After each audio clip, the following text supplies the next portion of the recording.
በእንግሊዝ ፕሪሚየር ሊግ በዘንድሮ የውድድር ዓመት አርሰናል በሁለት ክለቦች ብቻ ነው የተሸነፈው፣ 2 ጊዜ። ሌላውን በሙሉ አልተሸነፈም። ስለዚህ አንደኛው ያሸነፈው እንደሚታወቀው ሊቨርፑል ነው። ሁለተኛው ደግሞ አስቶን ቪላ ነው። አስቶን ቪላ 2-1 አሸንፎት ነበር። ሊቨርፑል ደግሞ 1-0 በሆነ ውጤት አሸንፎት ነበር።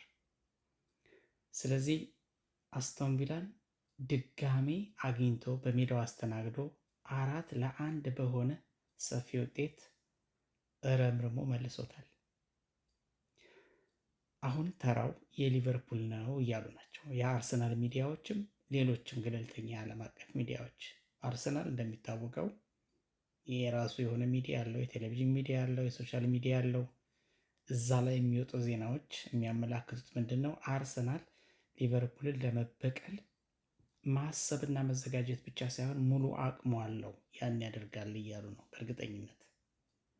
ሌሎች የዓለም አቀፍ ሚዲያዎችም ከዚህ የራቅ አይደለም እያወሩ ያሉት።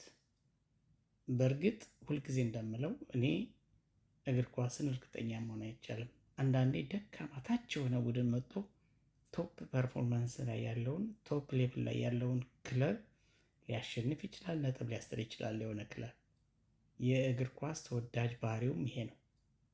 አንዳንዴ እየተገማች መሆን፣ አንዳንዴ ባልተጠበቀ መንገድ እንቅስቃሴዎችና ውጤቶች መታየታቸው ነው እግር ኳስን በጉጉት እንድንጠብቀው በናፍቆት እንድንጠብቀው የሚያደርገን።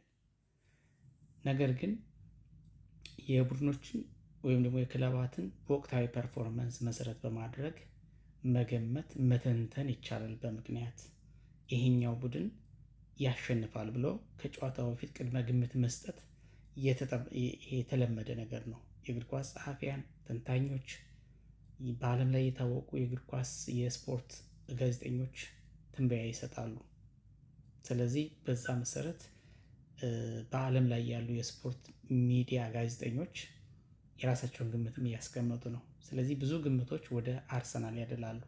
አርሰናል አሁን ካለው ወቅታዊ አቋም አንጻር ከኋላ መስመር የጋብሪኤል እና የሳሊባ ጥምረት መጥቷል።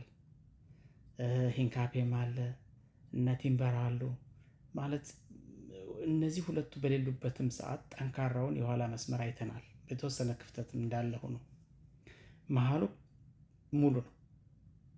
እነገሌ ለምን ተቀመጡ፣ ለምን ቤንች ሆኑ እግዚኦ እስኪባል ድረስ ስኳዱ ከመጥለቁ የተነሳ ጥልቅ ከመሆኑ የተነሳ አርሰናል ሙሉ ነው። ከፊት መስመርም እንደዚሁ የኮሬሽ እንደተጠበቀው ነው። እነ ጄሱስ እነ ካይ ሃቨርትዝ ሁሉ ቤንች ላይ አሉ። ስለዚህ አርሰናል አሁን የተሟላ ጠንካራው ቡድን ተብሎ ሊጠራ በሚችልበት ሁኔታና ቁመና ውስጥ ነው ያለው።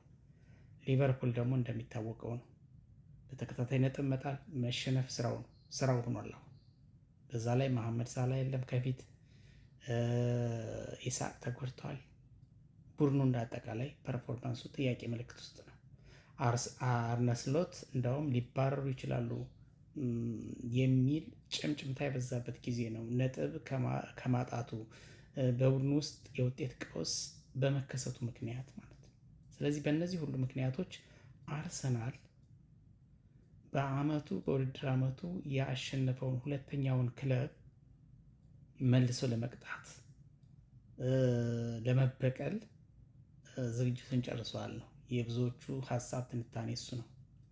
ስለዚህ በሐሙሱ መርሃ ግብር በዚህ በበዓል ሰሞን ጨዋታዎች በሐሙሱ መርሃ ግብር አርሰናል ከሊቨርፑል የሚያደርጉት ጨዋታ ዓለም በጉጉት የሚጠብቀው ነው።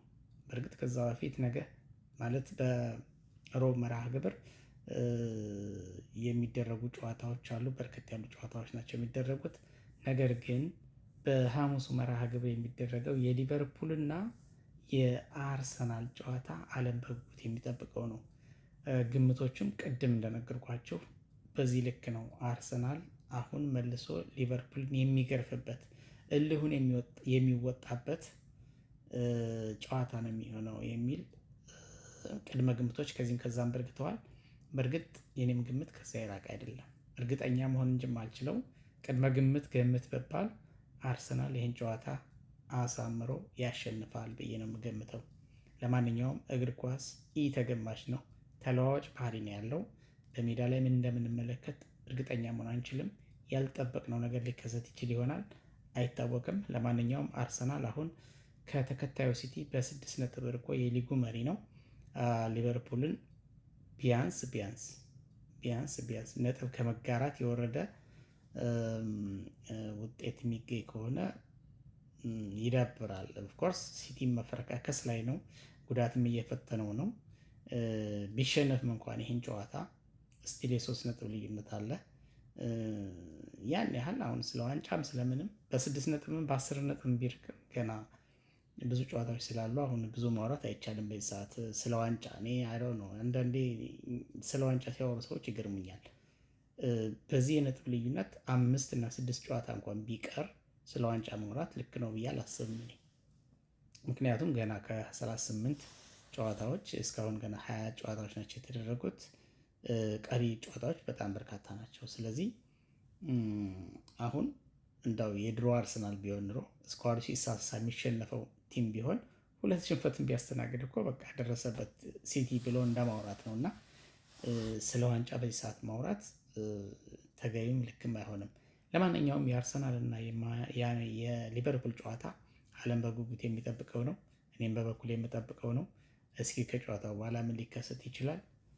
የእናንተን ቅድመ ግምት፣ የእናንተን ትንበያ ከቻላችሁ አስቀምጡ፣ ፈልገዋለሁ። ለማንኛውም ድል ለአርሰናል እንላለን። በጣም አሪፍ ጨዋታ እንደሚሆን ግን በእርግጠኝነት መናገር እችላለሁ።